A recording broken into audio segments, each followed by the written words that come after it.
You're listening to All Things 3D, where we talk about the world of fabricating, designing, and capturing in the third dimension. No, you're not seeing something from the movie The Thing. This is actually my back. It's an MRI. I had was diagnosed, I'd say about 3 weeks ago, that I have a lipoma, which I found out to be a fatty tumor. And so one of the nice things about having our illustrious radiology master is he can give us some insight of how MRIs work. And I have some questions about what the hell does, I want to say K1 and K2, but essentially the 1 and 2 portion of it. And they had some descriptions there that when we were going over it yesterday in my appointment at Stanford. And so it's great to have you on, Dr. Scott Klioze. And yeah, Klioze. And so your camera's up. Why don't you kind of introduce yourself? And while you do that, I might bounce back to your YouTube channel, because that's how I met you, is that essentially I was looking for some really great demos that weren't too sophisticated, detailed, that identified, obviously with great video and illustrations, how an MRI and CT scanners work for my 3D in Medicine last October, if you remember. That's right. And actually, we had you on as one of our guests for that event. And it actually was fairly successful and still has people who are viewing it and asking questions. So hopefully they forward that on to you. I've noticed some of yours, which I'll bounce to your screen here. Let's see. There we go. 700, 1,440, 8,000. So obviously there are a lot of people out there that, here we got 111,000. That's the MRI. A lot of, I didn't know there was 111,000 people that needed to know about MRI physics, but obviously they're out there. Well, I think as more and more people want to understand what's going on with this stuff, I mean, one thing, you've got X-rays, they're fairly, I wouldn't say easy to understand, but the technology behind them, it's a little bit easier to understand than MRIs. So people probably wonder, I'm going to go get an MRI. What is that? Is there a lot of radiation involved? And so, like I said, one of the interviews that we had earlier with you, before we actually did the big thing in October of 2013, was, is there a lot of radiation? And come to find out with MRIs, at least currently, short term, we don't know long term, that radiation isn't harmful, which is one of the positives or pluses behind it. But there's a lot of complicated stuff in there. And one of the things about Dr. Scott Klioze is that he also has an engineering degree.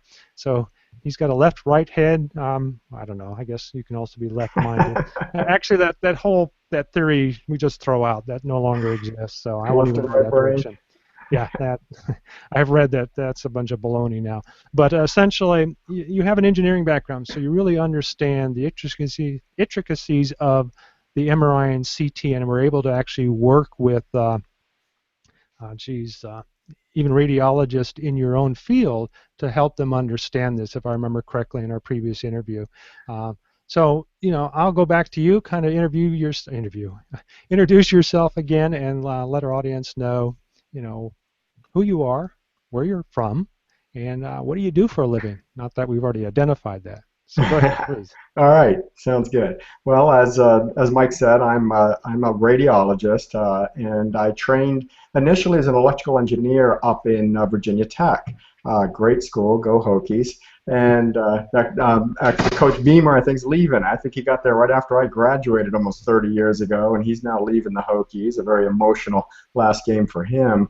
But my engineering background, I think, pushed me towards the technical field of radiology. And the great thing about radiology is that if you have an interest in medicine and anatomy like I do, there is a lot of engineering principles that you have to be able to assimilate to practice our trade, and that actually turns a lot of my medical colleagues off. I mean, a lot of these guys who are pre-med, who are into the basic sciences like anatomy and biology and chemistry, really didn't want to do a lot of math and physics. So when I got into radiology and noticed that a lot of the equations and formulas that we were using to define MR physics, CT, X-rays, I found it absolutely fascinating. And I also noticed that as sophisticated as some of my classmates were, these concepts were very difficult for them to assimilate because, like I said, they hadn't studied them previously. So I got into doing, back 20, 30 years ago, we didn't have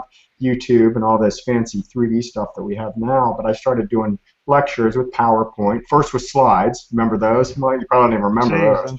Oh, yeah, I know. You'd have to go back and you'd have to generate a slide. I remember when you could generate the colored ones. That was a big deal. What do they call them? The 8.5 by 11 clear sheets. Yeah, that's it. The overhead projectors. That's exactly. I go back a while too. Yeah, so we've come a long way, but I've noticed that preparing these lectures, a lot of it was very time consuming because, as you do, I think 3D imagery makes a huge difference. When you're telling a story, I mean, if a picture is worth 1,000 words, I think a 3D picture is probably an order of magnitude above that. And it's really helpful for people to understand these difficult concepts like MRI or certain aspects of medicine if they have a picture in front of them. So that's how I got started doing that. But preparing a complex three-dimensional lecture for a group of 25 became kind of onerous. I mean, it's like, all right, I put a lot of work into this. There's 25 people sitting in the room. I don't know if I really want to keep doing it this way. But YouTube has changed all that. You put it out there, and people can look at it when they want to. And anyone who wants to learn anything about MR physics, they got this video right here. And I originally did this one actually for, at the time, my daughter was about 11 years old, in 6th grade or 7th grade, and she wanted to do a science fair project using MRI. And I said, Juliana, that's great. If you want to do that, I'll support you 100%. She actually came up with a pretty good concept about the effects of makeup on the MR signal, which it does have an effect, we found. And to help her kind of assimilate some of this information, this is the video I put together, and you see I credit her at the end. I say, good luck with Science Fair 2014. Unfortunately, I don't think she really grasped it. And I think I was really being overzealous trying to get a 11 or 12-year-old at the time to really conceptualize MR physics because it's so different from anything that we're familiar with. But if you notice in the video, what I try to do is link it to common objects, the electromagnet. Just to kind of get the concept of electricity and magnetism fixed in your head, and then it's not an existential leap to talk about a proton or a hydrogen atom spinning on its axis generating a magnetic field. So that was the approach to this, and it's been very well received. As a matter of fact, I recently got a call from GE. Their applications people want to use the video to train their people to go out and explain MRI to other people. So I thought that was kind of an honor. So. Well, I totally agree with you. And as mentioned, I asked permission to use this, and I think hopefully I've helped and push that number up. But yes, it's a very good way. I mean, as you're aware of, visualization, and especially videos and animations, really help drive home a concept. And even though there's a lot of good textbooks out there, reference books on MRIs, they don't have a lot of illustrations a lot of time. Sometimes they're full of mathematical equations. And if that's not something that you love, you'll be asleep in about 5 or 10 minutes. So I really appreciate what you've done.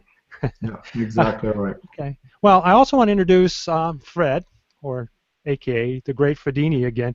He was on last week, and man, I really enjoyed his tip. It was really something that I work with, and he's going to have another great one today. Plus, he's got some really cool items in the 3D and science and medicine, which I wanted it to be catered more towards because Dr. Klioze was on. So I really appreciate that, Fred, for coming back on. I really like having you on, and he'll be our co-host once again next week. Before Chris comes back, and who knows, maybe we can work something out with Fred so he can come on more often. I really like having him on. So let's bounce back to Scott because our Dr. Klioze. Scott is fine. Scott's fine. I know you've said that in the past, but you are a doctor. Yeah, only in front of the patients. That's when I ask people to call me so they know who's in charge in the room. But here, Scott is absolutely fine. Okay. Well, I put together a series of questions, and my tablet that I'm using for my notes keeps falling asleep on me because I'm not seeing it enough. I need to change that. But some of the questions I have for you, and it's basically some of the things that I had talked about earlier. And as some of our audience members will know, I try to get you on around Halloween because nothing better than radiology and medicine and guts and never mind. But that didn't happen. We had a little bit of a conflict there, so I wanted to have you back on. But I had talked about, because the month of October was also Breast Cancer Awareness Month. That's exactly right. And one of the things that I remember talking about was 3D, is it mammography? Tomosynthesis, yes. 3D mammography or tomosynthesis. Yeah. The generic word, the word that's being thrown out from the marketer, is 3D mammography. And I've noticed when I had my rate that they had a big poster up. So my question to you is this a lot of marketing hype? I've read some articles, some technical articles, and I don't think so.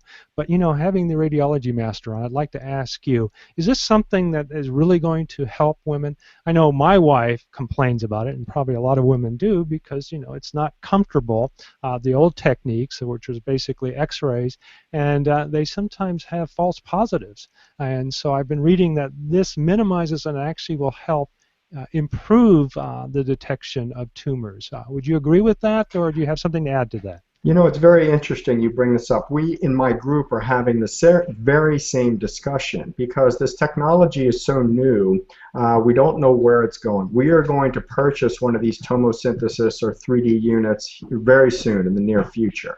And a lot of what drives these technologies is who's going to pay for this stuff, who is actually going to, if it's something that's going to contribute to the patient's medical care. So I'm just as a disclaimer, I don't do mammography. I'm an interventional radiologist, so we all opt out of something. Most of the interventionalists do not do mammography, but listening to my colleagues who do mammography, the public is demanding this. They have enough in the lay press where they're seeing this, and it's supposed to, as you said, reduce false positives, because what it does is it takes a volume of tissue, and instead of, as they did in the past, pressing the breast as flat as possible, that's the uncomfortable part of it, it actually takes slices through the breast, just like a CT takes slices through the body. So the assumption is this is going to improve the diagnostic quality. Now, you're not going to forego mammograms. At this point in time, you're still going to get a diagnostic mammogram because there are certain things that are present on the standard mammography, a mammogram, that you're not going to see on the 3D. We talk about two different types of resolution. There's contrast resolution, there's spatial resolution. The spatial resolution in the in standard mammography is much, much greater than any kind of tomographic technique. Much, much greater. So, you're still looking for microcalcifications. But, we're going to get this, we're going to try it. Nobody knows how this is going to. It's a very timely topic because we're not sure where this is going to go. But mammography is a very consumer-driven entity in medicine. Women who have survived breast cancer that were diagnosed in their 40s, when the government starts messing with mammograms and saying you don't need one till you're 50, that's when you see all these women, in my opinion, rightfully so, come out and say, oh no, my mother was diagnosed in her 30s, I was diagnosed in my 40s, if I wasn't for mammography, I wouldn't be here. So this may be another tool. I remember years ago we came out with something called the R2 checker. Very interesting piece of equipment, and same deal. New technology. No one knew if anyone was going to pay for this, but it was basically a computer-aided detection device. So you would read the mammogram as a radiologist. You'd run it through this machine that was programmed to look at an algorithm to look for areas of abnormality inside the breast. So it's like having two readers, and now Medicare does pay for that, and that's the key. People aren't going to do a test that nobody pays for. So hopefully everything is going to come together. It will turn out to be a good diagnostic adjuvant test, and they'll be reimbursed somewhere to keep this around. But people are, it's coming one way or the other, and we'll see where it goes. Okay. We're in our infancy.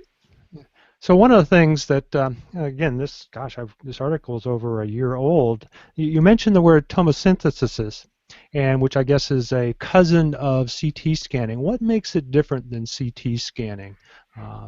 There's different ways to do tomography, and all the kind, there's computerized axial tomography, which you're talking about, CT scanning. And I have yet to see the breast, how it works, but you can move the X-ray source and the detector around the breast in a way to make slices through there. So, it's basically doing a 3D evaluation of the breast and then slicing that up. So it's not a complete, CT scanner. You can't put a breast really in the CT scanner, but you have something that rotates around it and simulates the same kind of acquisition you would have in a CT. Which, Mike, brings up another point: is the added radiation associated with tomosynthesis worth it? That's going to be the big question. So, once we get all the data, we're going to have to figure out, is this detecting enough cancers above and beyond standard mammography to warrant the extra radiation exposure? So, a lot of things to consider. Yeah, and actually I had read an article that this particular type of process actually has lower amount of X-ray or radiation. Is that not correct? I don't think that's true. I'd have to see that. But this is, remember, this does not supplant standard mammography. This is in addition to. All right. So anything in addition is going to be adding. You're going to be adding no matter what, even if it's minimal. But I think the radiation dose is more. I mean, for sure, you're adding another test. Now, is it more than the standard mammogram? I honestly don't have an answer for that right now. Hopefully next time I will. So. Another technology that is obviously also safe is ultrasounds, which in the case of my wife was able to determine that she had a cyst instead of an actual tumor.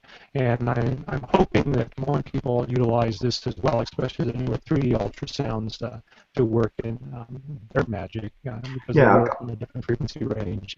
Ultrasound is currently in the diagnostic workup of breast. They start with a screening, and if everything looks good on the screening, you're done for a year. If they see something that is either new or questionable on the standard mammogram, then you get what's called a diagnostic mammogram, where you actually go in and you do additional views, possibly an ultrasound if you suspect a mass or a cyst. So yeah, that's exactly. She went through the appropriate algorithm. Once they define that as a cyst, ultrasound is good enough to say that's a benign lesion, you're good for a year. Yeah, and then it actually dissipated and it's no longer there. That's exactly right. That's usually the course. So yeah, it's kind of interesting. Some of the articles I've read that's identifying as 3D mammography is actually replacing standard mammograms. And so if that is the case that some of these radiology departments are promoting, that's not true. I'm not sure if that's true, because you got to remember one of the most common tumors that you get in breast cancer is DCIS. It's called DCIS. I'm blanking on the name right now, but it's carcinoma in situ. God, I don't know. It's lobular carcinoma in situ, LCIS. I can't remember what the DCIS stands for, but it's the microcalcifications and the pattern of those microcalcifications that are paramount. And you'll be able to see some of those on the tomographic images, but again, the tomographic images, the spatial resolution is going to be inherently less than on a standard mammogram. So I have not heard of them supplanting the 3D. It's a supplement.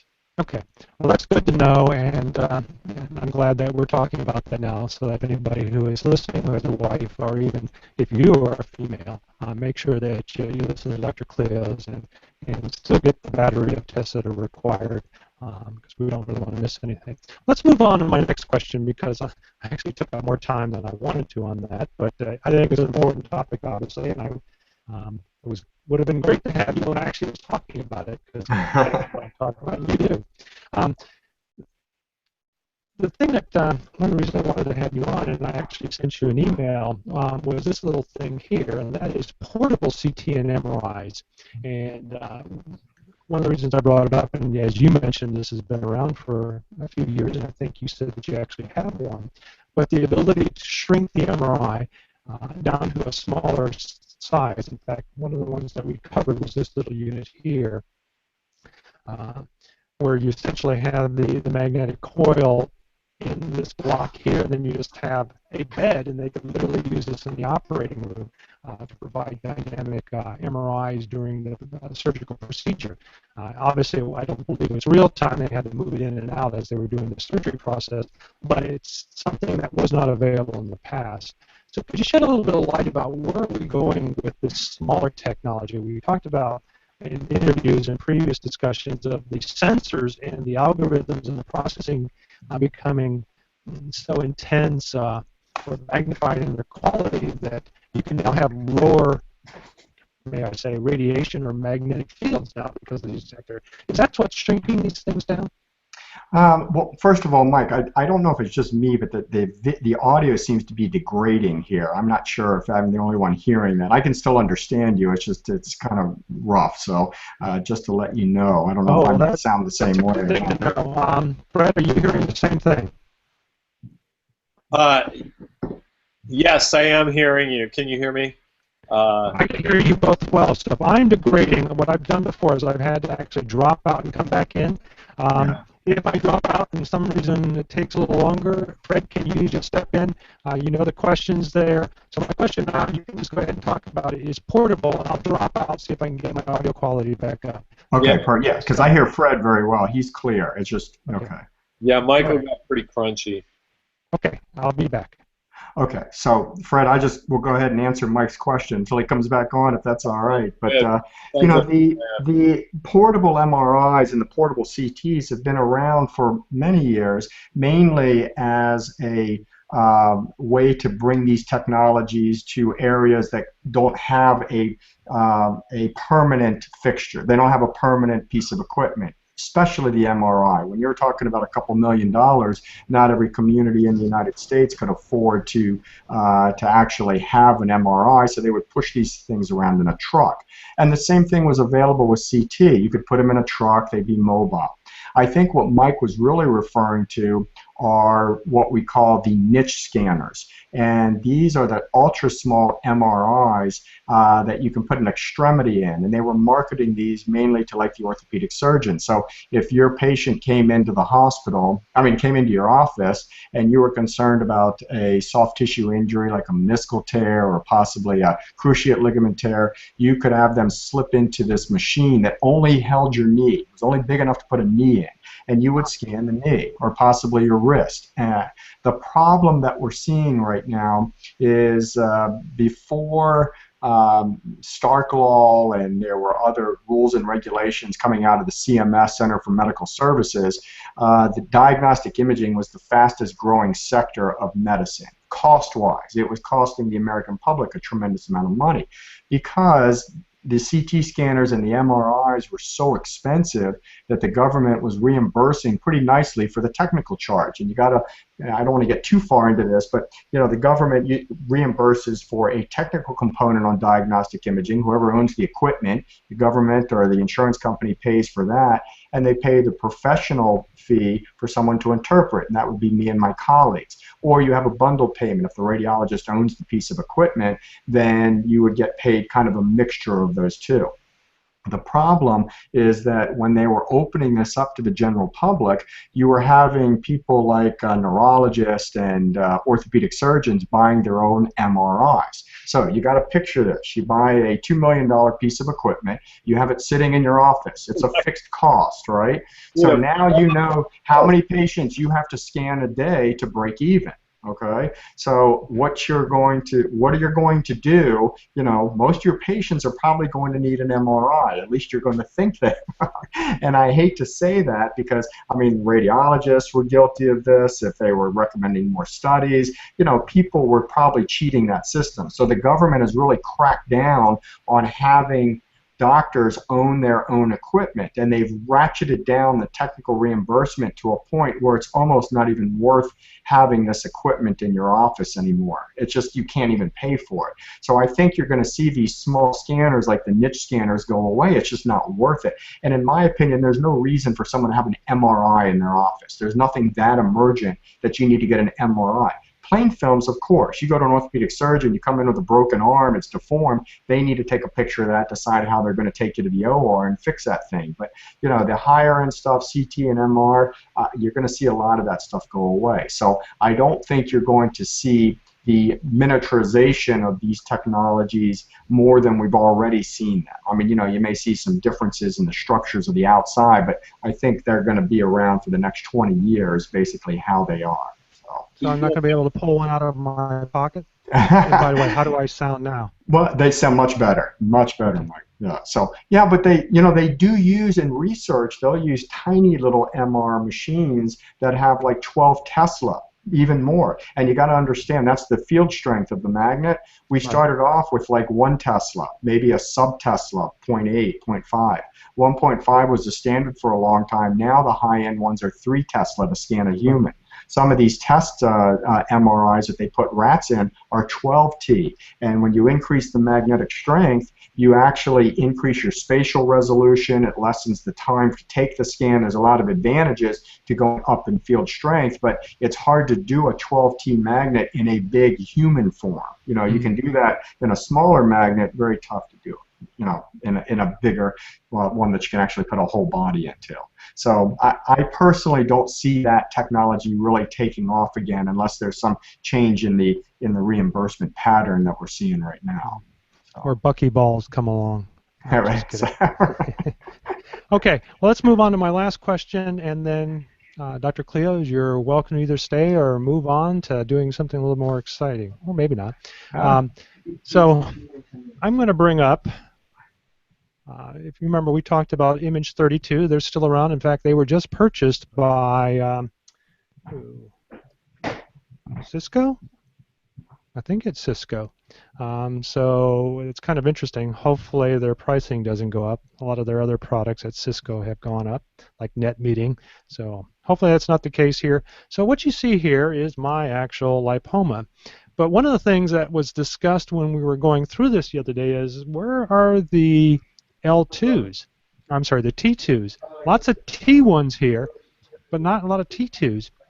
And so one of the things that I had already been aware of is that T1s are really good because of the excitation that occurs for showing fat. And if you see here, this is the fatty tissue on the outside, and then obviously my lipoma, which is a fatty tumor, is brilliantly lit up there, encapsulated by the dark area, which could be fluid or muscle. Is that correct, Dr. Klioze? Yes. So you got to remember, when you're talking about T1 and T2, these are relaxation times. This is the degradation of the signal over time. It's the NMR signal is the same no matter how you generate it. Okay. So when you say T1 or T2, that is a weighting. All right. And the reason you can get these images is because the environment that these hydrogen protons sit in, and we have lots of hydrogen in our bodies, we're full of water, 60 to 70%, and we have fat in us, and fat is basically a hydrocarbon chain. So you have carbons along an axis with hydrogen atoms stuck on the outside, and the different environment that these protons or hydrogen atoms are sitting in determines how this NMR signal is going to decay over time. And it can decay by 2 routes. It can move apart, the protons move apart, stop spinning together, that's T2 or T2 star decay, or the protons fall back into a low energy state, which is called a T1 relaxation. And as you alluded to, fat and water decay differently. Classically, before we had all these other pulse sequences, T1 weighted images were considered anatomy images because they basically showed you nice anatomy. The fat showed up bright, everything else was less bright. The T2 weighted images, because they show fluid bright, are called pathology. Excuse me one second, my son is wearing me out here. You can see him walking around in the back here. Stevie, contain yourself, okay, son? Give me a moment here. Oh my, he's 15 years old. No, don't call anyone, just wait for me. James, you see what's coming up for you. Oh my God! It already happens, but mine's 7. He's been passing me. These are the notes he's passing me. Then he wants to take an Uber ride out to like 2 towns away. He's 15, so yeah. No, you cannot. All right, wait. All right. So anyway, so those were considered pathology. Those were considered pathology scans because water usually shows up in edema and pathologic states. Now we have a whole bunch of different pulse sequence. What you were looking at, Mike, is fat. So fat's going to show up bright on the T1 weighted images. And they don't. There should be some T2 because a lot of things will show up bright on T1. But what you want to see is, does that tumor, does that little lesion follow fat signal on every pulse sequence? Is it similar to fat on both T1, on T2? Most importantly, does it look like it gets suppressed on the fat suppression T1 weighted images? And if all those things are true, you can confidently say, Mike, that is a benign fatty lipoma. And even though we call it a tumor, it's still benign. You know, there's benign and malignant tumors. So you have a benign lipoma that follows the pulse sequence of fat on every, you know, series that you have right here. And it's well encapsulated. If you look at the outside of that thing, you can see a nice dark rim. That's kind of like almost like the fibrous capsule around the outside of the tumor itself, the benign tumor. There it is right there. You just passed it. Yep, that's it. You're encircling. And you can see it looks a very similar signal as that subcutaneous fat. So, you know, there's certain things in radiology we can be very confident about. You know, they say the national, tree of the radiologist is called the hedge, you know, because you never want to be definitive about anything. But certain things that we can actually be very definitive about, like this lipoma right here. And you can say that's a benign lipoma. Don't worry about it. So stop touching it. That's what I tell my patients. It'll stop hurting when you stop touching it. So. Well, actually, they're going to remove it, but the resident as well as the surgeon, who I guess is fairly well renowned. In fact, some of the other professionals there at Stanford said this is the only guy we'd have touch us. So I was pretty lucky. But yeah, he pretty much said everything that you said. That's one of the things that becomes clear in imaging is things like this. The only concern that I have read on this is that sometimes when they're intramuscular, they can be malignant. However, what he identified here is because it is so clean and smooth, with no speckles or that, highly confident that is not the case there. In fact, he drew on my back and said, yeah, it'll take about 20 minutes to get this out. And, why are you having it removed? Just out of curiosity, is it bothering you, or is it? Well, I not have to get some personal, but yeah. No, that's fine. I'm bringing this up myself. So, the resident said, yeah, we don't need to have it out. He pretty much, I don't know, maybe because he's a surgeon, because I'm also getting numbness and tingling in my arm. But the thing is, and we discussed that, is that this doesn't really associate with those nerves. So one of the things that we're going to get done is some, what do they call it, nerve conductivity test, and to figure out why my arm is going numb. Right. This, I think, was just, oh, you've got this thing on your back, but we don't know why your arm's going numb. And I also have lymphedema. Have you done any acupuncture? I have not. Oh, you should definitely go try that out before you get anything else. I've had I'll get a nerve issues with RSIs that literally went away after a single treatment of acupuncture. My son had that. It actually worked for him too. I mean, you know, I don't know the technology, but it worked for him. And I've been to a chiropractor myself. I'll tell you, Mike, that thing's benign looking. You know, anytime you go under a knife, I mean, there's a risk. And if it's bothering you, of course. But if that thing's not bothering you, I'm pretty confident it's not causing your symptoms. I wouldn't touch it, especially if they got to dig through your muscle to get that thing out. I mean, I don't know, but that would just be my advice as a friend. So. Well, as a friend and as the master radiologist, we talked about my gallbladder, and I wish I didn't have that up because we found out there was nothing wrong with it either. Yeah, someone's always willing to do surgery. It doesn't mean you should have it. Hey, Mike, do you mind if I mention one more thing? Do we have time? No, go ahead. You know, when you first approached me about doing the Halloween show, you were talking about an article specifically about, you called it portable CT. But I don't think it was actually a portable CT. It's actually much more interesting than that. Do you have time to kind of mention it briefly here? Or? Sure, if you about 5 minutes, and then we'll run in because Fred's got to get going too. So I'll let him go ahead and take care of all of his items, and then hopefully that. Yes, go ahead. So just is really that okay with everybody else? By the way, Fred, is that all right? Is that all right? Yeah, go for it. Sorry, Fred. Sorry. No, it's good. All good. Okay. All right, really quick. What I think that they were promoting, and I had an opportunity to work with this piece of equipment back in the early 2000s, probably 2001. And you would take CT data and you would scan a patient with what was called fiduciary markers. So there would be superficial blocks on the patient you'd put on there that would then be localized under CT. Then you would put the patient outside of the CT on the same table, and there was a machine that you would kind of move up to the side of them, and it would generate a field around the patient. And it would locate these fiduciary markers. You downloaded the DICOM data from that CT scanner, and you had a needle that was loaded onto another marker that could be detected in this field. And you would describe how long the needle was from the tip, from one end to the tip, and that thing, the computer could tell you exactly where that needle was in 3D space relative to the patient and the scans that were previously done. So basically what you had was a real-time interaction between the needle, the patient themselves, and the 3D data set that you just acquired from that CT scanner. It was amazing. This technology was developed in Israel, at least the company I worked with. Everyone over there has. Do you remember the name?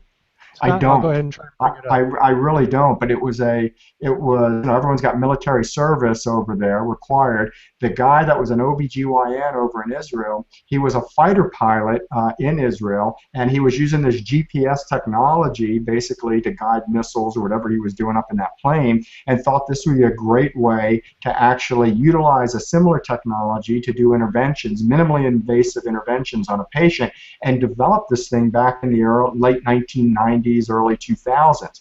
And it worked unbelievably well. The problem I had with it, and the guy that you had was doing spine interventions, which I think would be an optimal type intervention with this technology because the spine doesn't move. Even if you're breathing, as long as you're not a big belly breather, the spine's going to stay relatively fixed. My problem is when I'm biopsying stuff, it may be in the liver, or it's in the lung, or it's somewhere in the abdomen, and if the patient has a lot of excursions of their diaphragm, that CT data will misregister. It won't actually, it won't actually be in the same place that the computer says it is. And they had ways to adjust for that. They'd wrap a strap around the patient, and the vertical movement of that fiduciary marker on the strap was supposedly able to account for the respiratory motion. But it wasn't, it wasn't completely accurate, and it just was patient dependent, and I think that's why it didn't take off. But once they hone that technology, I mean, it's going to be a game changer, because if you really get an accurate representation of the 3D imagery inside that patient without exposing them to radioactivity, except one time to acquire the scan, then you can do anything you need to do, if you can trust the images that you're seeing on the computer. But it's like a GPS, it's like a mini GPS around the body. So that's what I was familiar with. I think this is the product that I was talking about, or this is a newer version. Now there's several images when I brought it up. I think actually this was the unit here. And in the article, as you mentioned, was actually using this to identify specifically in spinal surgery. And so my question to you, to kind of go off on a tangent, is the term that I heard from when my wife had her tumor removed in her brain was the term stereotactic. Yeah. How does that differ from this? Because I think it uses a similar marker type system, but it's not in real time, right? They take a snapshot and then with these markers, and then they associate it by looking up at a monitor. I wasn't there, so I don't know exactly. Unfortunately, Mike, I'm not going to be able to tell you either, but we do that all the time for the neurosurgeons, where we put the same thing, fiduciary markers, somewhere on the patient, and they use those as a guide to direct a, either a gamma knife or something into the brain, and they use that to focus some kind of energy to destroy the tumor. Very interesting technology, but I can't give you the details because I haven't seen it myself. I'll have to ask my neurosurgeons at the hospital. Well, and again, for those of you who don't remember, Dr. Gardner, who did the surgery on my wife through her eye, actually through the upper part of her eye, he told me about the stereotactic, but what he also, because I also sent him a similar email about this technology, they have just got one as well, and they plan to utilize it for doing brain surgery. So it must be a more modern unit, because if it was iffy when you used it, hopefully they refined it, because I'd hate to be the person like, whoops, I don't want that to happen to me. If it's the same one, yeah. I mean, and like I said, the one I had, what you showed there was a picture of an actual CT scanner. The thing that I had, or I worked with, had two plates basically generating an RF field in 3D. It almost like a sphere around the patient. So I didn't see that in any of the images, and then that's what would basically localize everything in 3D space. So you didn't have to scan the patient again. Okay, so I think that's something adjunct to this. All right. Well, Dr. Klioze, I really appreciate you coming on. Obviously, you've given me more things to think about in my back, but yeah, if I don't need to get cut, I won't. And obviously, there's expenses along with that. My wife, on the other hand, she wants things removed. She doesn't want a third hand growing out of my back. But oh, listen, if it was any potential of being malignant, I'd be the same way. Take it off. I don't even believe in these little biopsies. I'm just take the whole thing off. I don't care about the scar. But that looks so benign based on the images you showed me. I mean, unless someone thinks differently, I would be because there's always a risk with any kind of surgery. Infection, it's just not worth it. So. Yep. And I'm more susceptible to that. So I really appreciate your time. My pleasure. Good to see you again. Got some free advice, too. All right, Fred, I'm going to move on to you. You've been waiting patiently, and I know you got to get going. So you've got a couple of items in the 3D in medicine area to talk about. So go ahead and bring those up, and you have the floor. Pare it down to this one article. So let me see if I can do this right here. So the big one that I actually had last week and we didn't have time to cover was about 3D printing of stem cells. Mm-hmm. They made there was a paper published last week, and they made some advances with that. So that sounded pretty interesting, just in terms of the advances towards being able to actually 3D print organs someday. So they made some advances in terms of being able to apply these grid structures to the stem cells, because, as the doctor will know, the whole thing about stem cells is it's really, you need to print them into a structure, but ultimately they're sort of becoming cultured and programmed to become something. So it's not like an organ is going to come straight off a 3D printer. It's kind of going to have to develop off of what is printed. So this was a big, pretty cool news article, I thought, that I read last week. So. Do you remember where this is at? Did you mention already and I wasn't paying attention? I don't know. Oh, am I going off script? No, not at all. I don't know if you mentioned where this actually took place at. Oh no, sorry. I can see myself. It carried out by researchers at Tsinghua University in Beijing and Drexel University in Philadelphia. Yeah, well, if you've been following the show, I've had a few, what do you want to call it, tissue printer people, especially from Rice University, and one of the things that they told me there is that the important thing is not printing cells or tissue, it's keeping it alive. And it's very important that you identify that the lattice structure, so that even though you could print something, but to keep it alive so that it can continue to be modified and move into whatever type of cell structure it grows into is extremely important. And I think in my lifetime I'm going to be able to have another me, or maybe even James. We'll have another James. I don't know. You can't say mini-me. I could, if we can. I'm not mini. Okay, well, sorry, Fred, I'm bantering here. Very interesting. Move on to the next item. It's your floor. So there was another article about 3D printing body parts, but I thought the stem cell really was the most sort of interesting of the medical stuff. Did you want me to talk about my NetFab tip? Because I am going to have to get going in a little Nope, bit. I would love you to, so go ahead and take care of that now, and then we'll come back and follow the rest of the items in order. But no, I mean, I really appreciated your tip last week, and I would love to hear some more from the great Fredini. So please, All right. move forward with it. So I'm going to share a couple 3D printing tips having to do with NetFab Basic, which is a free software. Can you guys see my screen here? We can. Or I can. Well, I actually had a medical event this week. I was appearing at Pfizer's Innovation Conference here in New York. So this is Ian Reed, the CEO of Pfizer, who I 3D scanned this week. But I also have a picture of the raw scan as well, just for comparison, so that you can kind of see what he looked like, you know, before he was cleaned up. So I wanted to kind of go through a couple tips about cleaning up 3D scans using NetFab.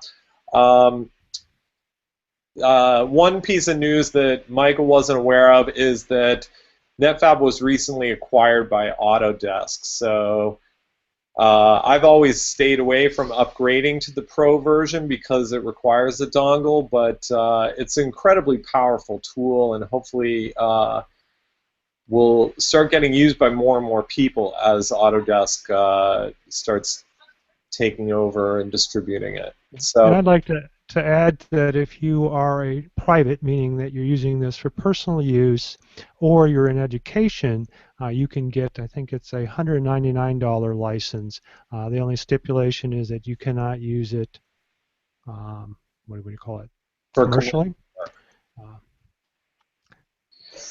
So I'm just gonna, I have a scan right here, and I just want to show you some of the basics of repair. Now, this is a raw scan. We see down in the corner of the screen the red exclamation point, so that's telling us this is not legal for 3D printing, it's full of holes, and we want to fix this up.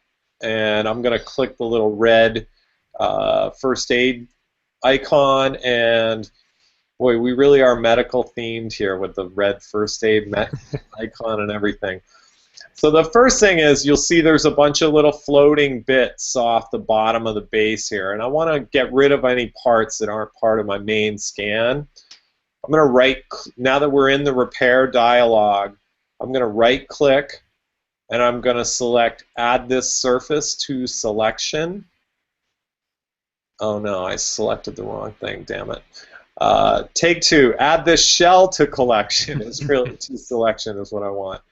And you'll see that she now highlights green, but we have some little floating bits and blue off the screen. Now there's a number of buttons up on top here, so there's an icon here for toggle selection. I think this is also in one of the menus as well.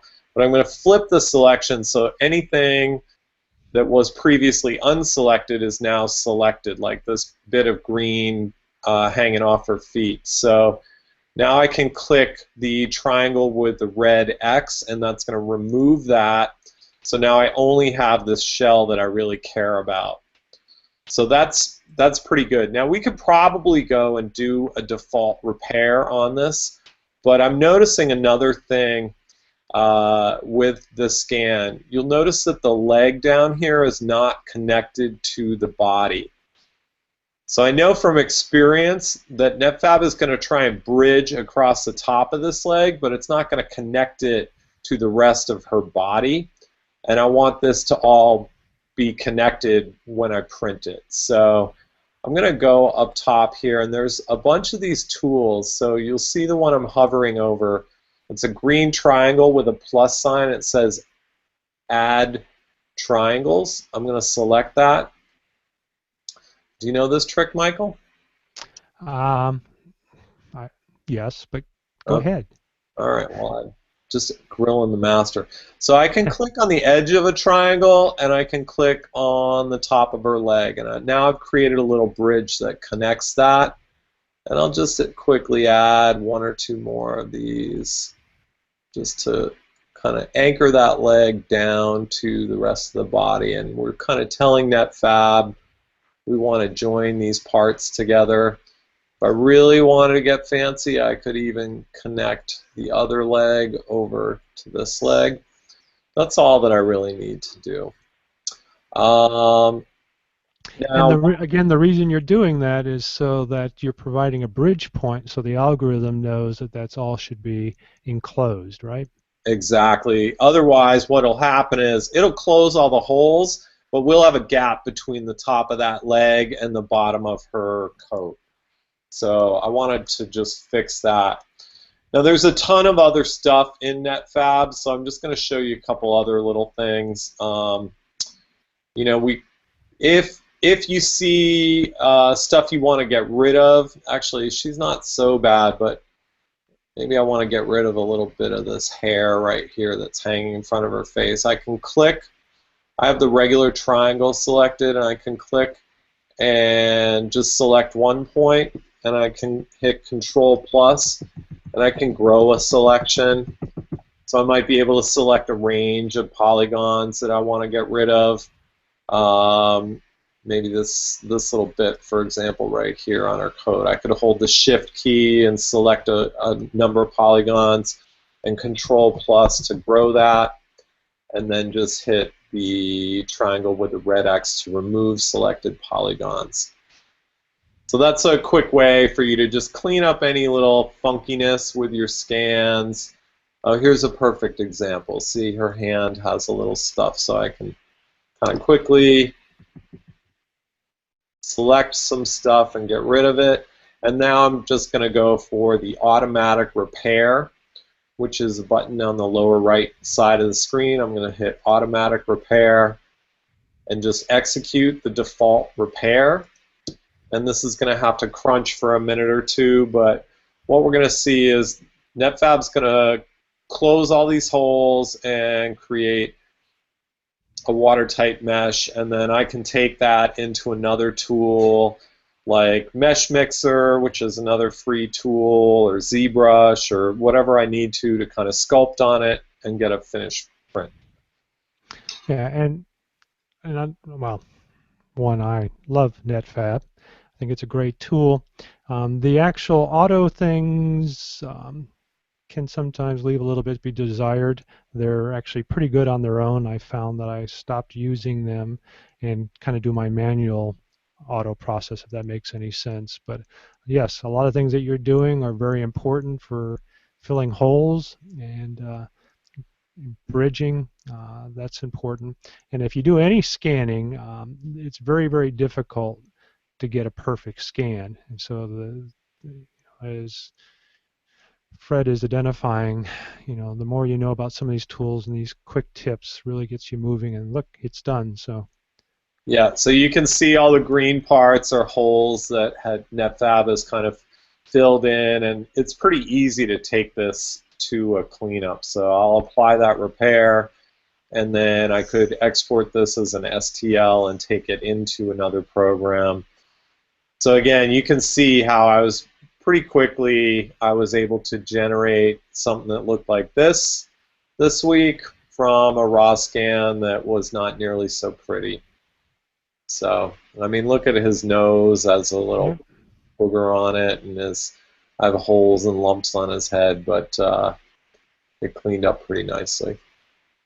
So that's my tip of the week. Cool. Thank you, Fred. And again, another great tip from Fred's Island.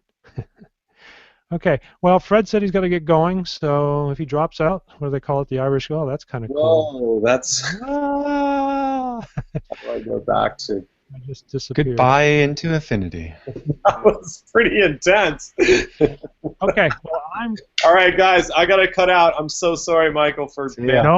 No, I appreciate you coming on at a later time. We did say so. Again, next week we will do it at 9:30, so that will be 12:30 Eastern Standard Time for you, and we'll be back with Fred again. All right, before I'm serious. Chris. Try acupuncture on your numbness. It will fix you. Well, you know, I was told that it's a possibility because I do a lot of coding and sit at my desk. That could be also a reason for it. Absolutely. I had a lot of repetitive stress that was manifesting in my elbow and forearm, and it was all tension from up here. Single acupuncture session gone. Yeah. Well, I'll go with the science thing. Get the nerve conductivity test. That'll determine if I've got a block. If not, yeah, I'll look into that. All right. Thank you, Fred. Enjoy your weekend, buddy. 1 to 3 acupuncture sessions are a worthy investment. I've got a porcupines around here. You can just go meet one of them. Bye-bye. Thanks, James. What do I had a myself acupuncture once, and it made me all puffy, and it was a little crazy at night. So, not everybody has successful acupuncture. So no, and well, thank you, Fred, if you're still listening. However, I'm not a big fan of anything that doesn't have any hard science behind it. Okay, so I'm going to go move on directly, and sadly, maybe Dr. Scott Klioze will come back later. But one of the things that I wanted his feedback on, and it's already died off. Oh, no, it's still there, is this cool little thing. I have been working on several demos, and one of the demos that I have been working on is MRI, and I just kind of threw this together a little bit. I was able to find a 3D model and work with it of an MRI. But one of the things, because I've had one, James, I don't know if you've had one yet. Mm-hmm. One of the things they asked you right off the top is, are you claustrophobic? Well, the reason for that is you have to be put in a tube. So I was thinking to myself, well, wouldn't it be cool, since I'm doing virtual reality now, if I could simulate that whole process in like a simulation, as they call them, serious game. And part of the objective is to be able to walk around, or if you just have Google Cardboard, kind of motivate like you're on a little motorized vehicle, so that you can see what an MRI is to begin with, look into the tube, and then the next step is where you're actually taking the place of the guy that's on here, and I guess I can go ahead and show what I have. So essentially, you're the guy on the bed there, and you can walk around it, so you're out-of-body experience, I guess, and kind of get a feeling of what an MRI is, what it looks like, look through it, peer through it. This one I don't move yet, but you can actually look up and down. And then again, you would go into I would suggest laying down, go into the next mode where you're laying down, and then, visually you'll be pushed into the tube, and then you will go through the whole process. Somebody will talk to you, tell you to remain still. You'll hear a whole bunch of crazy MRI sounds, which some people find frightening or alarming. So you'll go through that. And the game part of this is, because there's accelerometers built in the IMU in these phones, you have to keep your head still. If it senses any motion, you get a little response saying, you didn't stay still, and you'll have to endure that until you finally do. So you can go through all this in the comfort of your home and not have to be in this tube.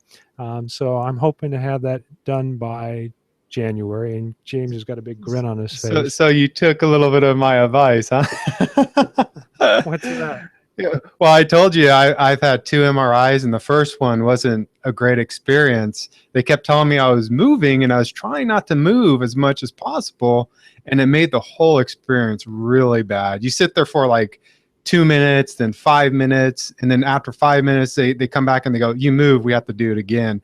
I mean, when you go in, maybe you're not claustrophobic, but as soon as they start telling you you're moving and we got to redo stuff, you start getting pretty claustrophobic. So no, it's definitely a good thing to have built into that program. So, well, and just so I will give you credit, yeah, we did talk about it, and I thought, wow, we've got it built in already. We have the accelerometer. Why don't we make it into a little bit of game? Keep yourself still, because that is part of it. The other thing is, and hopefully I wouldn't say I have volunteers, but the place that did my MRI, I think, will be involved, and I'll actually have her. It was a female, and they're called radiology technologists now, which I think is good. And she's been doing it for, I guess, 30 years. So she has a lot of experience in the field. So I'm hoping to have her do the voiceover. A lot of times they have to be calming and make sure you're okay. And the sounds themselves can be somewhat frightening. And as you said, you have to be still. And especially if you're getting a head scan or a neck scan. In my case with my back, it wasn't as important, but I did have a actual MRI done, 2006, 2007, of my brain. So, in an older machine that was more claustrophobic. So I know completely what you're talking about. So I thought that was a great idea, James. So yes, wasn't trying to pass on the credit to myself. So Oh, thank no, you. it's no problem. It's been a while since we talked about it. So, Okay, well, let's see. We've had Fred's items on there. I'm going to throw the show directly to you. You've got some 3D technology you want to talk about. So bring up your Okay. items, and then I'll prepare for my next couple of items. One, I think a lot of you are going to be very interested in, and that is a comparison of 3D scanning using ITSY's 3D with the iPad structure sensor and the HP Spectre X2 with the built-in Intel Realsense 2000. I think the results will be very surprising. So go ahead, James. Okay. So one of the things that I'm pretty fascinated with 3D printers is how fast can they go. We've talked, Mike and I, about production value of 3D printers. And production-wise, 3D printers just don't make sense. They're not fast enough. So what I've been looking for is, well, what's the fastest 3D printer out there? And the last time I looked, there is a product called ReadyBox. It actually didn't get a lot of backers. I'm thinking because maybe 3D printing is kind of already bought by everybody that wants it. But it's actually a guy that's attending a college right now. Let me go ahead and share my screen, and then everybody can see it.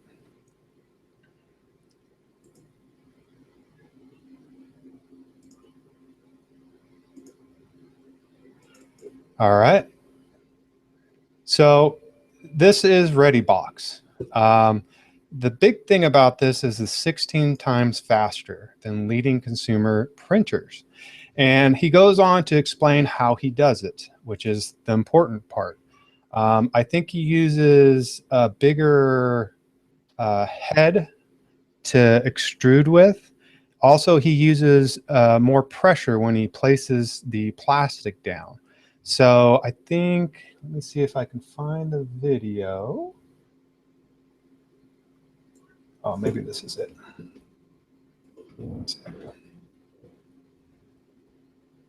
Oh no, this is the poetry one. I think he had a video somewhere in here. So he talks about it, but we all are interested in how fast. Kind of shows it right there.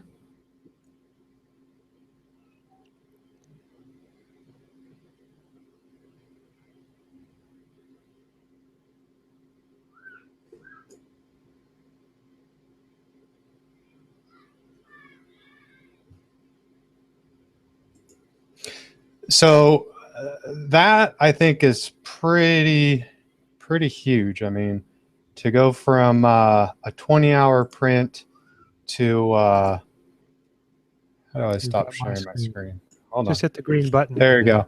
So I think it's pretty amazing. I mean, going from 20 hours to 3 hours, and the question is can it really do it? And from what he's saying in his article, it really seems feasible. Now there's other things like, I guess, temperature and binding of two plastics together that you have to worry about. But, some of the articles and forums that I've seen, actually, some of the people talk about actually seeing it in person and seeing how fast it went. So I don't know that injection molding will ever be phased out, but I think with faster printers, you could actually start producing stuff, because there's certain things you can produce with 3D printers that you can't print with anything else. And I think we all know how much the SLL LSR.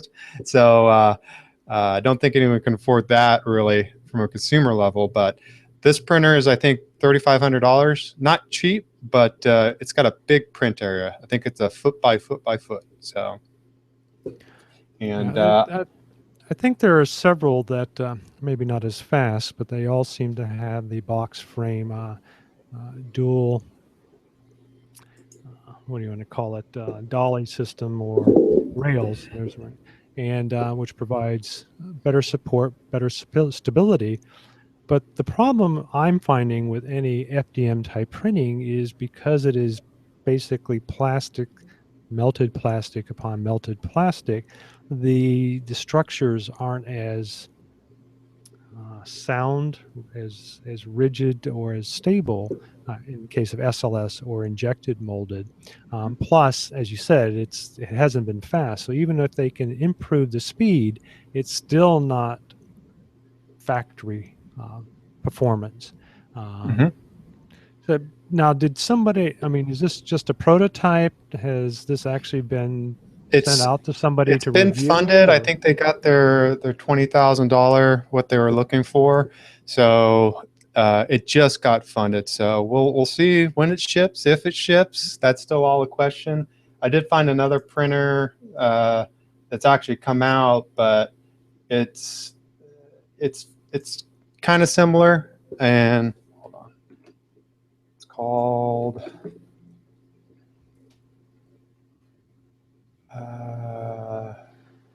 no, that's not it. But anyways, there's another printer that's out already that's similar in speed, but not as fast and not that big of a print area, but still kind of big. So there is stuff out there. So what is the emphasis on wanting a faster printer? You know, I print a lot of ABS and I printed some PLA, but you know, with my ABS, you know, I'm using it with pneumatics and, you know, pretty, you know, it has to be pretty strong to work. And I've had no problems with it as long as you're printing enough fill in it and you're printing, I guess, enough quality. So it's not, you know, making the layers not tight enough together. I actually have had some problems recently with printing it too fast where it's just broken apart. But as long as I go pretty slow with the prints and make sure my fill is enough, the prints don't break apart, man. They're as solid as can be. So from an engineering standpoint, you know, I can make a product that's ready to go with a 3D printer. So the point I'm making is there's some things you can do with a 3D printer that you can't do with, you know, injection molding. So I think there's still a market for products even with 3D printers. So, well, I would try getting your parts done in SLS and then looking at strengths between the two, and having taken the burden off of you. And even though it may be a little bit more costly, you can farm that out to somebody else. But where was I going with this? I don't know.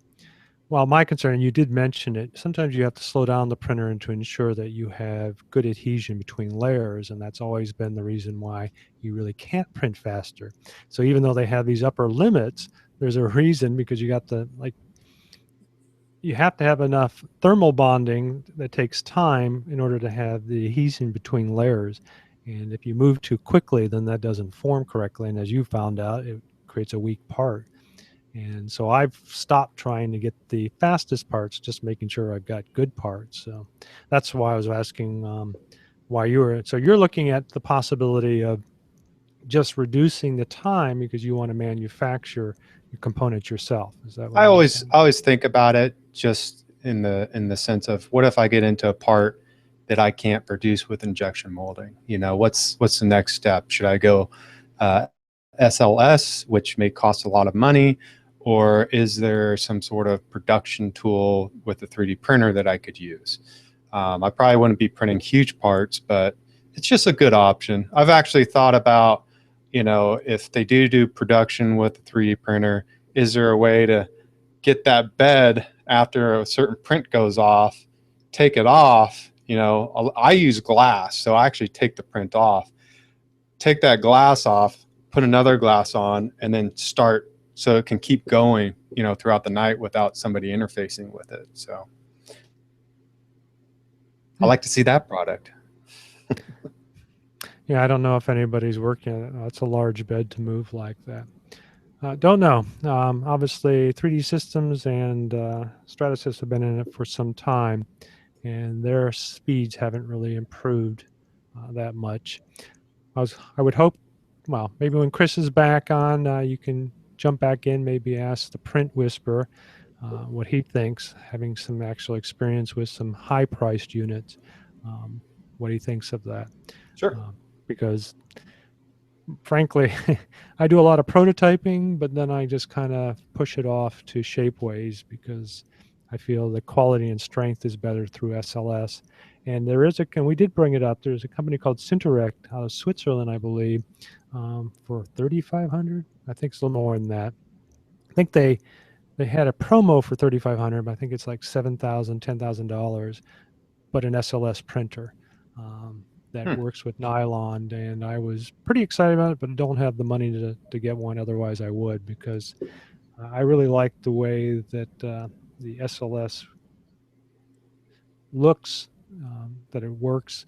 But I'm not always happy with nylon because nylon is sometimes more flexible. It may have some strength, but sometimes I want rigidity, and you can't really do it with that. And I find FDM with ABS, you can have some rigidity. But if you don't print it, as Chris alluded to in previous Print Whispers, if you don't print the, what do you want to call it, the stranding in the proper way for strength, it will snap at the weak point, let's say the layer section. So a lot of that has to be taken into consideration. And I know there are a ton of people out there that can probably provide us feedback on that. All right, well, let's get back into virtual reality for a moment. And let's see, and talk briefly about the Gear VR, which is this little unit here. Samsung is coming out with the Gear VR. In fact, you can do pre-orders now. It is their consumer. They're now identifying as their consumer product. It seems a little more compact, and it allows you to snap in, sadly, only the Galaxy phones. So if you don't own one of these phones here, do they have a list of, which is the Note 5, S6, S6 Edge, or S6 Edge Plus, you're kind of out of luck. Now, I'm wondering, and I'll have to try it, if it will work with the Note 4. But the other problem I had with these designs, and one of the reasons I came out with the Neody VR Loop, is that you have to take them out of a case. And in fact, most of the headsets out there either use a tray or snap in. They don't work unless you have them bare. And I don't like to keep my smartphone bare, and I think a lot of people don't. So you'd have to pull it out of your case, put it in this, or buy a product. And a lot of these phones are $500 to $800. So who's going to buy one just for this? Why not just wait for the Oculus Rift to come out, which will probably be about $500 to $600. So it'll still be expensive, or the HTC Vive. Again, one of the reasons that I've been motivated to create my products, which I'll talk a little bit at the end here. So this is, you know, I was looking forward to this, but realizing, again, there's some deficiencies. First of all, it only works with the Samsung phones. There are applications, you have to require an ID. You just can't use them with like Google Cardboard apps. You have to use them with their device. So you're locked into their ecosystem, kind of like an Apple product. And, you know, even though when I tried one on at the AWE conference, I found that it was comfortable, and this was the previous version of this, but I thought the demo I was watching was a little bit slow, but I think that was more from the developer side. So that's my feedback on this. Personally, I would buy my unit, but maybe I'm just doing a little self-promotion there. Okay, so let's move on to my next item, which is architectures. I use 3D printing. I have a video to show. My friends over at Ultimaker had this little video that I'll play, which is essentially a large Henrik Bijmar, I guess, I don't know. One of the largest architectural firms in Europe. Stockholm, in the Sweco Can you hear that okay? It's a little light. Probably turn it up. Sweco is a really big company. It features everything from structure, engineering, and architecture. And I worked with the design phase of the project. We had an interest in 3D printing. That's when we got in touch with 3D Verkstan and introduced us to the Ultimaker. We fell in love. We just wanted to make everything. Currently, we're working on a Sri Lanka project. It's Colombo, the main city of Sri Lanka. And it's an addition to the city, which is huge. It's 280 hectares of land. And in there will be 60 to 90,000 apartments, as well as 200,000 office spaces. So as an architect, it's easy to visualize when you have it in front of you. Well, I won't for take me, any it's more easy time. So I'll turn it back down, play it in the background there. But essentially, they used the Ultimaker to, actually, I think it was the X2 or the extended version, which I will jump back to the actual website. So they used the extended version to create the components of this architectural, what do you want to call it, urban design, which literally is an entire cityscape. If you read about it, I don't know if it mentioned it in the, because I couldn't hear the audio. This is in Colombo, Sri Lanka, and essentially 280 hectares of about 60 to 90,000 apartments and 200,000 office spaces. So they were actually using 3D printer to actually print that out and be able to place that. And as we have found out, having to be able to actually touch something and move it around and place it has a lot of power. And so hats off again to Ultimaker. I think they have one of the better printers out there. Again, a little expensive, but it is world renowned, and hats off to Ultimaker. Again, another fine article on the use of the Ultimaker 3D printer. Now this one, I don't know if you're familiar with the Ultimaker printer, James, but it's not the fastest. Actually, its performance is pretty good, but nobody ever runs it that fast. But it creates very, very nice prints. I personally had some issues because I had one of the first ones, but some of the prints that I had out, like the skull, like this one right here, turned out really well. And actually that skull became viral, but it's kind of neat to have, was it like a 6 or 8 foot version of the skull being printed in the Ultimaker behind us when we did our TEDx talk, but that was kind of fun. Okay, so where are we at now? I think, do you have another item, James? Got a little background noise. Hopefully they don't knock again. Kiddos, hold on. Yeah, I got another one. You've mentioned about going to Protolabs, so I kind of wanted to bring something up about Protolabs if people don't know what it is.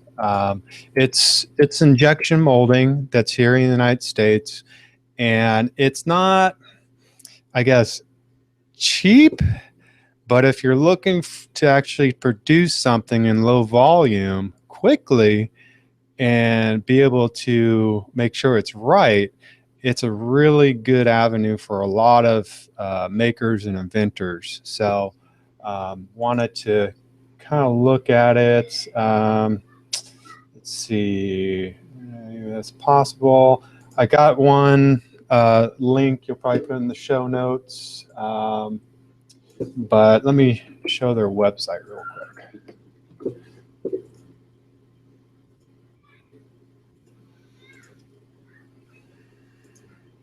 All right, so this is their website. This is Protolabs.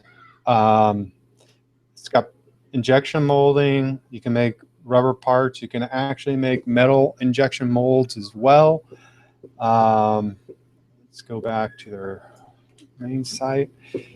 And then they also have CNC machining. So the important thing about CNC machining, most people will be like, well, why am I going to CNC when I can injection mold? Well, one of the things to look at when you're doing injection molding is the minimum.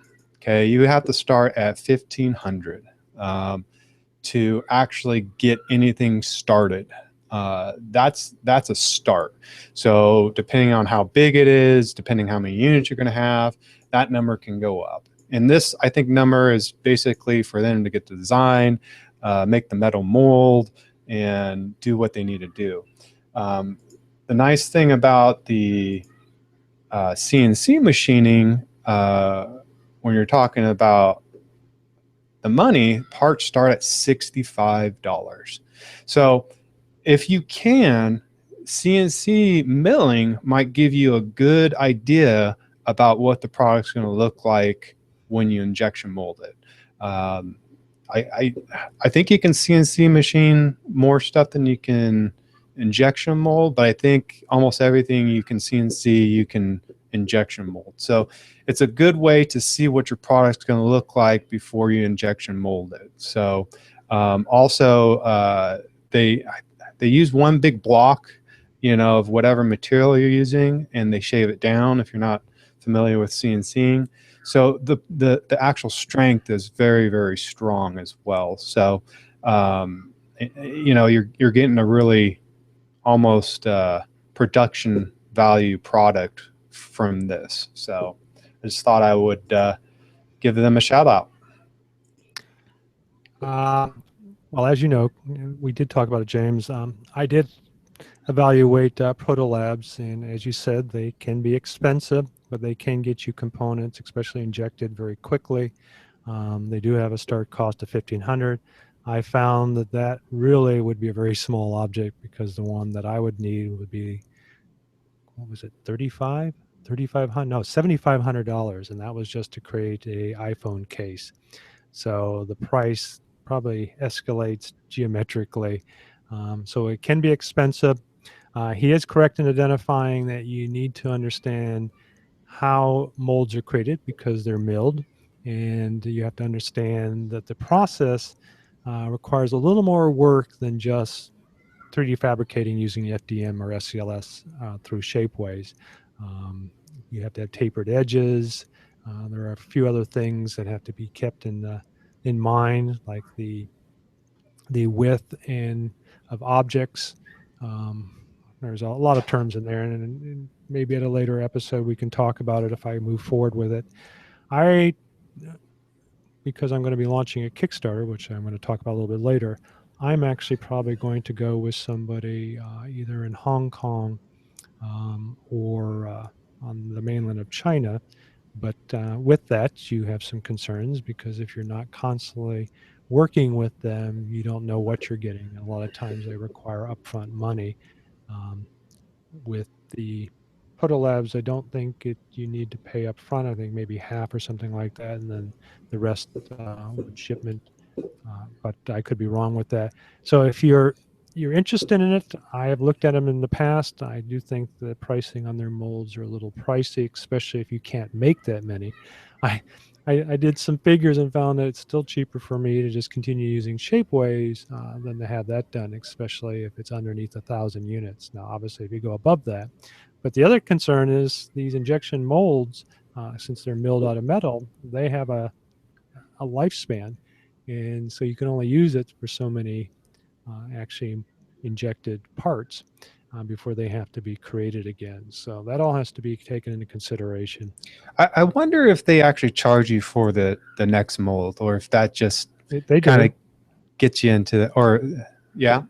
Yeah, maybe not as much, but they do. I mean, if I remember reading about it. So yeah, there's a lifespan, and then they have to mill, because they have to mill it. But the design process, which I think is a lot, I mean, they do hold your hand. They provide you a lot of guidance, and that's probably what you're paying for.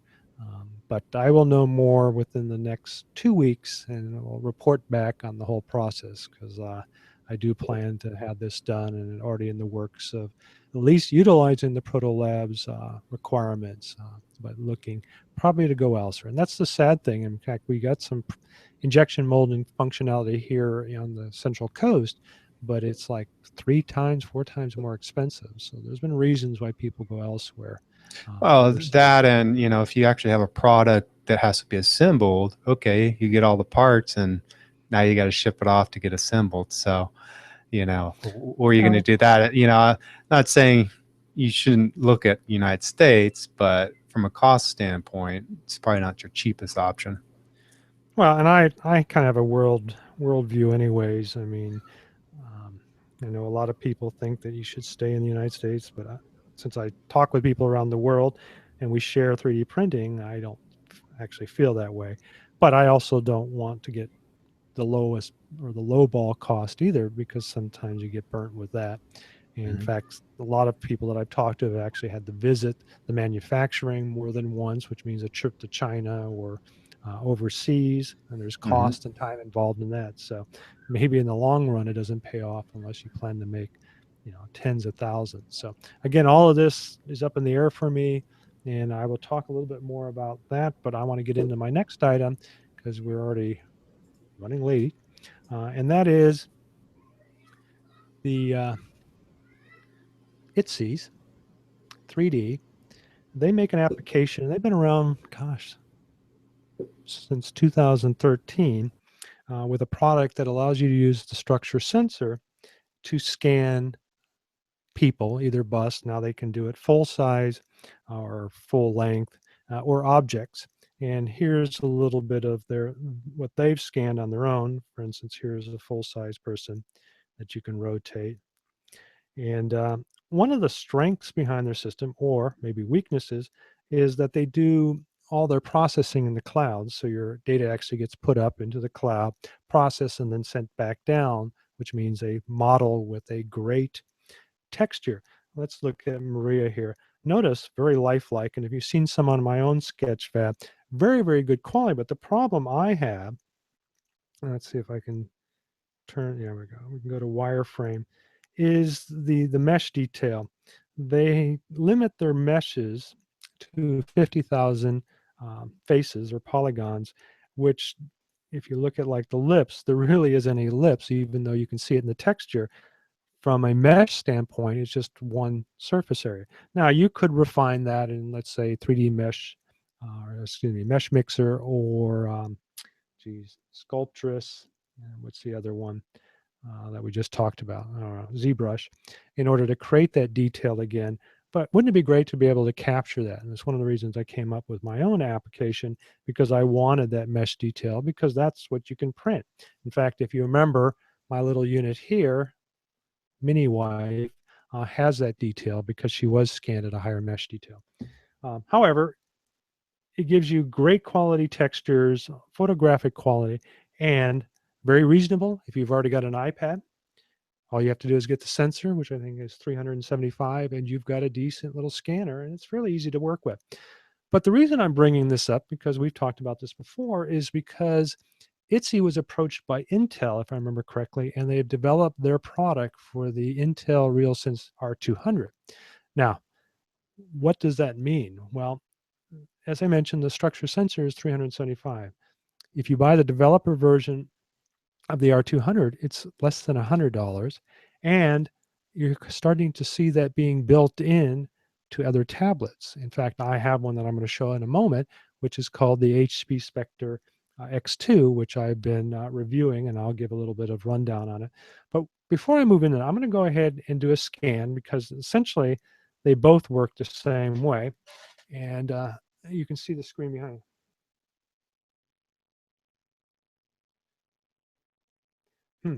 Well, that's a snag right there.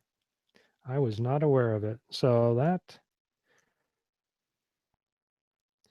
it's telling me that this particular iPad, which is actually a version 4, cannot be used because it doesn't see it as a version 4. So they have not updated their software yet. So that could be an issue if you're wanting to use an iPad mini.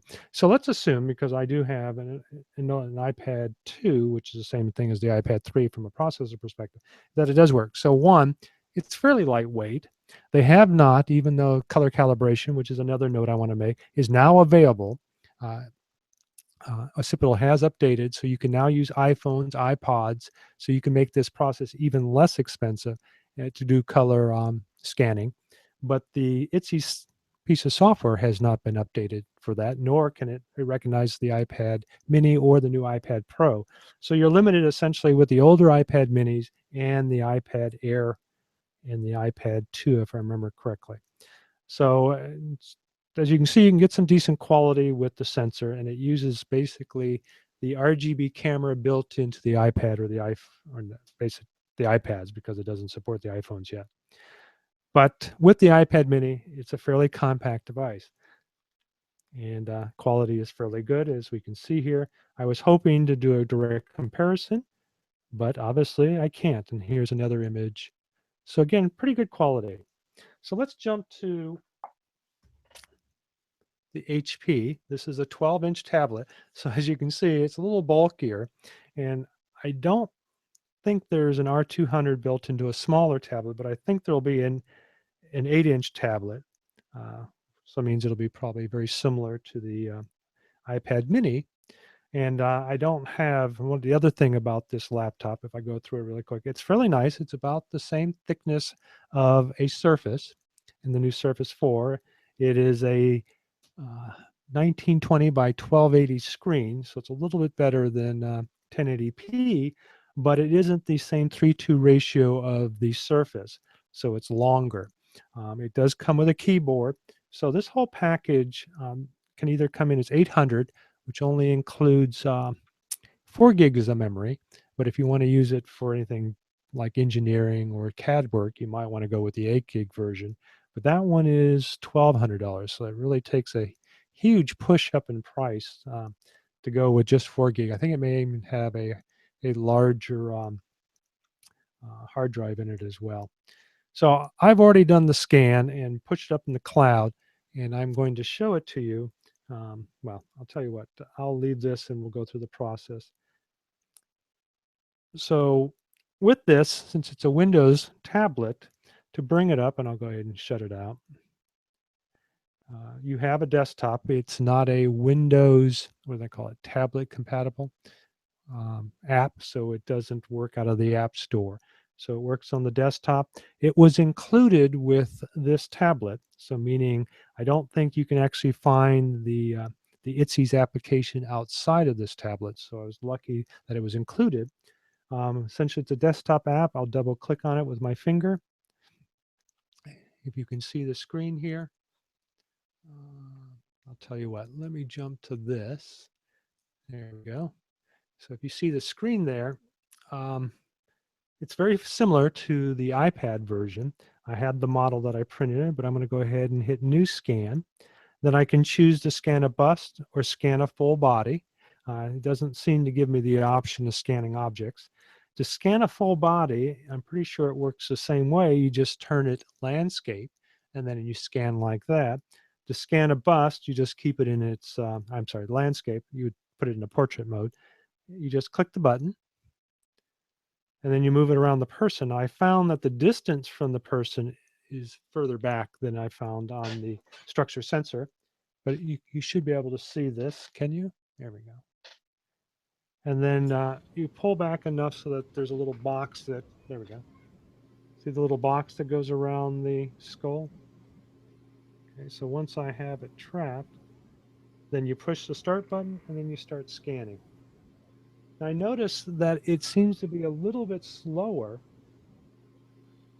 at least from my experience, than the structure sensor and the iPad, in my case the iPad Air 2. The processing seems to be a little bit slower. You have to move around the object. Now again, that might be because this particular tablet has the M class Intel chipset, so it's not like a full-blown i5 or i7. Okay, so I'm going to go ahead and finish there because I already did this once to save some time. So it's going to process a little bit, and then you can send this. If I click on it, you can then process it as a preview, which is done through the processor in the tablet, or you can send it up to the cloud, and it says it takes anywhere between 10 to 15 minutes before you get a final output. So I'm going to save us the trouble. I had done this earlier. I didn't actually go all the way around the object, but as you can see, the quality is pretty good. Now I've got pretty good lighting here, so, but I'll zoom in. But in saying that, once I zoom in, if you look at the textures, they seem a little blurry. Would you agree? Well, I'll put them up in the show notes, but they seem a little less crisp. And I think the reason for that is that the camera if it's the one that's built into the R200, it is only capable of 1920 by 1080. If they're using the one that's built into the tablet, that's only a 5 megapixel, which I think is like, what is it, 25 or 3600. The one that's built into the iPad Air 2 is an 8 megapixel. So you get like 4500. So the quality is about twice that. So for texture-wise, it seems better. Let's see about properties. Let's look at the surface. Surface seems about the same quality. Bring that up. There's not a lot of detail there. Just enough to get, notice there's no actual impressions of the teeth. So it loses a lot of definition just like in the iPad. So there really isn't any comparison there. And again, I think that is artificial. I think the R200 is capable of grabbing more mesh detail. But as we know, with my 4 eyes, you can almost double, or now about 40% more resolution in using that. And currently, I don't have a similar version for the R200. So they work very similar, but again, it depends on the tablet's responsiveness. I think the iPad is a better version. As far as sensors, I think the qualities are similar. If you buy the developer version, you need a type of device that is capable of handling a USB 3 class performance. Now, back to the tablet. Pretty nice tablet, has a little kickstand, comes with a keyboard. This particular version, I don't know, I thought I was supposed to get a pin, but maybe it's separate. You do have Wacom or Wacom, depending on you, touch sensitivity capability. So if you're an artist or an engineer and want a pin, that's available. It's fairly lightweight. Again, it uses more of the 16:10 aspect ratio, which makes it longer. So from a portrait standpoint, you might not want to use it, but I found it's fairly lightweight. And from what I've heard, because I haven't actually experienced, the iPad Pro, which is their new 13-inch iPad, is heavy. So it would be interesting to compare the two. And it's also more expensive. And again, it's still an iPad, where this is a full-blown Windows machine. So my feeling so far is that it's a nice little machine. I will continue to review it and get back with you. So that's about it. The good point that I wanted to make is Occipital has upgraded their Structure app. There's a new firmware upgrade to their sensor that provides cleaner scans, cleaner depth information. There used to be some line deformation that has been reduced or eliminated. So that's a positive. I'll have some scans posted later on the quality changes there using my application. And let's see what else. Oh, as I just mentioned, they now can do color calibration on iPhones. So the Neodi Mount case and the Neodi Mount Plus cases, I'll send them some information on the case dimensions and they will add it to it. But those of you who have bought a Neodi Mount case, contact me. I'll provide you those dimensions. You just add them into the custom part of the calibrator and you should be able to customize your color calibration fairly easy. I played with it a little bit. Seemed very quick, very easy with the iPad. I had no problems with it. It was very well in its instructions on how to do it, and I found it much more responsive and easier in the previous versions. So big plus on the changes there. Obviously, they've got some competition now, but I still like the device. I just wish they would bring it down a little bit in price.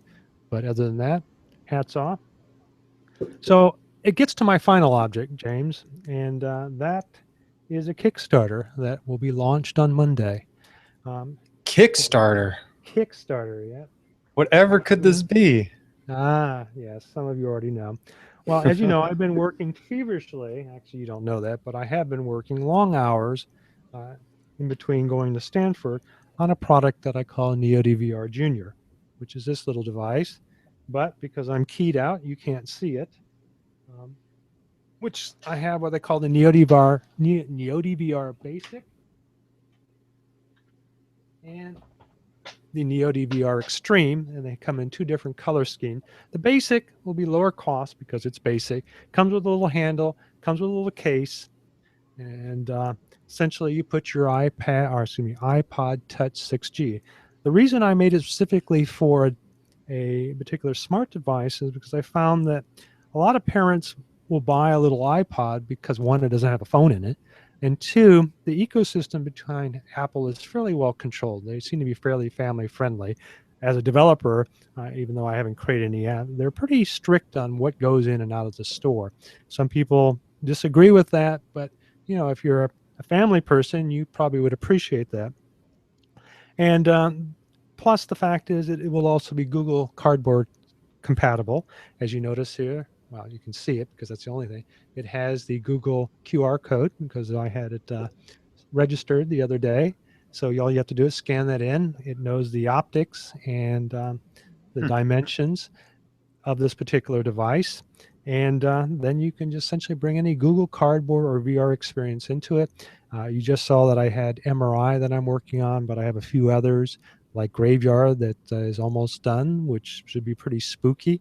In fact, might be too spooky for the younger kids, but I find it pretty entertaining. It will also run on this.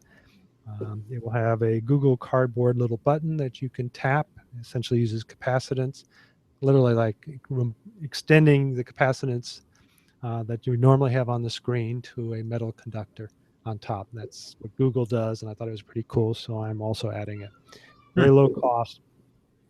So when I actually launch it, I'll probably put it in the show notes on Sunday, but Monday it should go up. I should have a lot of people covering it, so hopefully people will enjoy it. But the most important thing, and again, I'm doing a video to actually show kids using it, is kids have smaller heads. And I've noticed that all the VR stuff, and I've bought a few, been given a few to review, the IPD or the pupil distance normally, and I'll go with the extreme now because it's the IPD between the eyes for children is obviously smaller, but all the ones that I've been working with are 6 centimeters or more. So the problem with that is a child either sees a blurry image or they start to get headaches. So I have found that through some research that children have anywhere between 5.5 centimeters IPD, and I've developed this one to be about 5.3. So it's more compatible for a smaller head.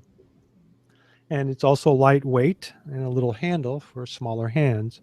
Now maybe boys won't appreciate getting something smaller and not adult-like, but I think it's lightweight, easy to work with, and one-handed, unlike the Mattel Viewmaster, which I applaud them in actually coming one out. But like I said before, who's their audience for? It's bulky. The eyesight area is longer. But one other thing I want to point out is with the Extreme, you can use a GoPro headband and you can put it in front of you like a special forces type guy.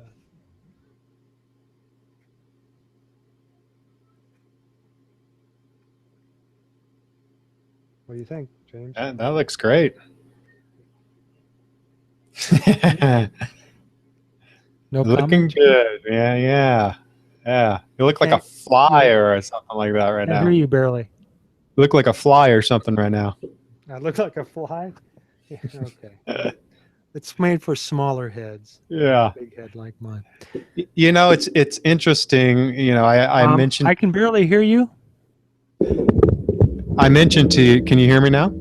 No, actually, for some reason you've been throttled. Let's see if it's on my end. Can you hear me good? Oh, I can. Maybe it was me. Yeah, I can hear you now. All right. As I mentioned to you, I had career day today, and you know, I asked kids, hey, have you ever played any video games? What did you play it on? And every single kid there plays video games. Xbox, DS. I mean, not one of those kids didn't have some sort of video game. So if you can plug them into a VR experience, I mean, driving, I don't know if driving would be okay or if they're going to get sick, but, you know, kids are all over these video games. I mean, I know video games were big for me when I was a kid, but now it's like, you know, you ask them, hey, have you ever done this? Oh, no. how about video games? Oh yes, I know everything about video games. It's like, and they, you know, they're 7, 6, you know, so. Well, as I mentioned to you before, James, my wife and I did seminars on video game addiction. So one of the things that I'm concerned with is, you know, we don't really know what the what do you want to call it, the long-term efficacy will be with this type of device. But we can, you know, obviously with a smaller device, we can control how long they view it and try and keep the actual demos very brief so they don't have a long-term exposure. So, you know, like maybe 5 or 10 minutes. You know, the thing that this would be compared to, and obviously Mattel did that with the ViewMaster, is the ViewMaster itself, which you put in a little stereo card and you were able to go to different lands because it gave you stereo imaging. And I remember doing that, and I don't think I came out weird. Well, maybe I did. So never mind on that. However, I don't think there was bad any safety. example. Yeah. Yeah.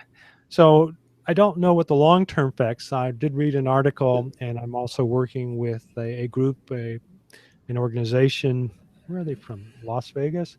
That is kind of becoming a VR for kids type thing. So it's a nonprofit organization.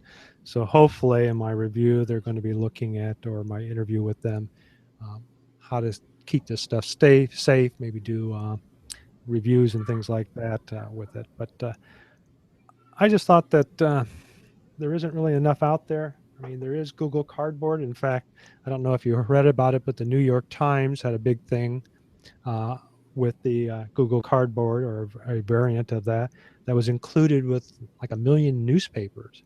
And so this really hit the news. But the problem with that, again, it's for adults, and it's kind of bulky.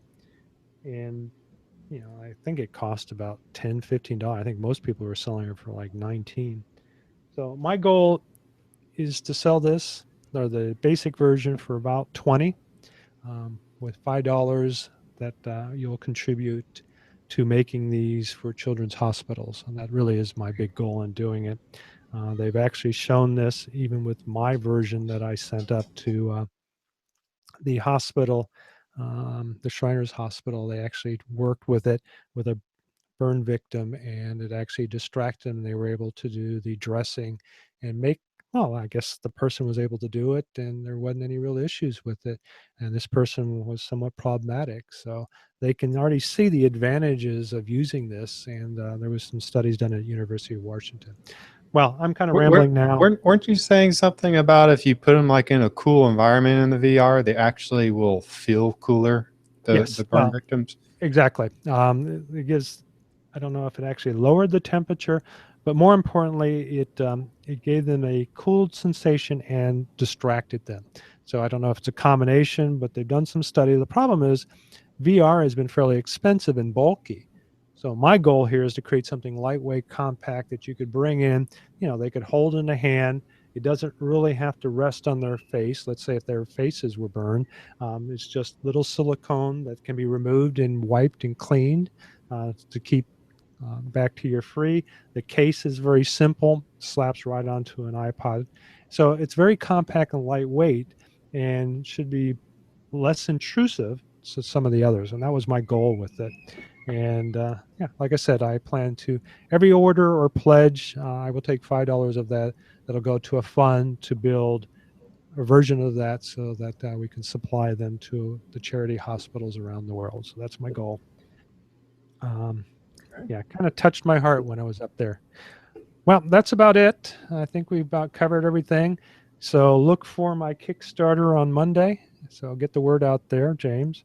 Will do. Like I said, it's not much. I mean, if you don't need one of these, you don't have any kids, nieces, nieces, or cousins, or somebody that's younger than you that might appreciate it, please contribute $5. Like I mentioned, that is going to go towards creating these for hospitals.